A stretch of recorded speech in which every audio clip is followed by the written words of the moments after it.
In honor of Black History Month, we're recognizing one local author who is sharing some history with children and families from all over. Willie Spears wrote a book on his great-great-grandfather, Hawk Massalina, whose family is well known to the Panama City community.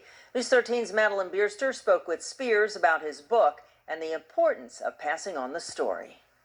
The book, Who is Hawk Massalina, came out at the end of 2020 by local author and motivational speaker Willie Spears. Spears says growing up, he would always do school projects on Massalina, his great-great-grandfather. Well, Hawk was everything that you could think he was. He was a father, he was a son, he was a husband, he was an inventor, he was a preacher, he was a writer, he was an engineer, he was a builder, he was a master fisherman. The book tells the story about the life of Massalina and many of his accomplishments. So first of all, he lived to be 107 years old. That's an accomplishment in itself, okay?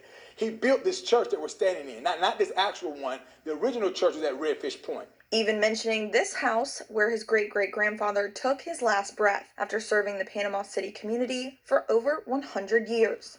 And so the good thing about this book, it outlived me, and my children and children's children are get to read about their great-great-great-great-grandfather, the famous Hawk Massalina.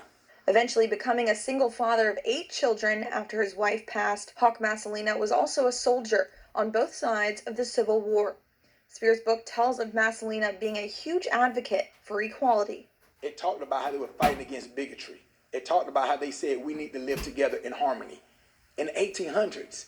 And so Hawk would want us to get along with everyone, people who are like us and people who are not like us. Spears hopes by writing this book that his relative's legacy lives on forever.